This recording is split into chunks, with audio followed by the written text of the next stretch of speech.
గోదావరి కని 1 town police station పరిధిలోని ప్రశాంత్ నగర్లో చీమల తిరుపతిపై దాడి కేసులో నిందితుల అరెస్టు వివరాలను గోదావరి కని ఎస్పీ ఎం రమేష్ గోదావరి కని 1 టౌన్ ఇన్స్పెక్టర్ ఇంద్రసేనారెడ్డితో పత్రికా సమావేశం ఏర్పాటు చేసి వివరాలను వెల్లడించారు.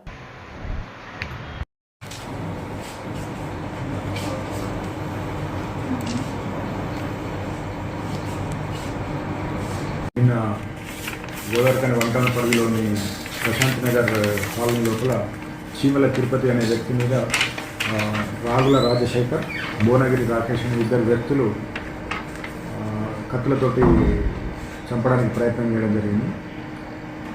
దీనికి సంబంధించిన ఈ సంఘటనకు సంబంధించి గోదావరి కని 1 టౌన్ లోపల హత్యా ప్రయత్నం కేసు ఇమ్మీడియట్గా నమోదు చేసి వెంటనే వాళ్ళను వితిన్ 24 hours లోపల ఆ ఇద్దరు అక్యూజ్ రాగుల రాజశేఖర్, భువనగిరి రాకేష్ ఇద్దరిని కూడా అరెస్ట్ చేసి ఈరోజు కోర్టుకు పంపించడం జరుగుతుంది. ఈ కేసు నేపథ్యం ఏంటంటే ఈ చీమల తిరుపతి ఈ రాకేష్ వీళ్ళు ముగ్గురు కూడా గతం లోపల ఒక మర్డర్ కేసు లోపల నిందితులు. దానికి సంబంధించి ఆ మర్డర్ కేసు విక్టిమ్స్ తోటి కాంప్రమైజ్ చేసుకోవాలనే ఉద్దేశం ప్రయత్నం చేస్తే తిరుపతి సహకరించడం లేదనే ఉద్దేశంతో రాజేష్ ఇద్దరు కలిసి నిన్న అతన్ని చంపడానికి ప్రయత్నం చేశారు. చంపడం వల్ల ఆ కేసులో మెయిన్ కేసులో తప్పించుకోవచ్చు అనే ఉద్దేశంతో వీళ్ళు చేయడం జరిగింది.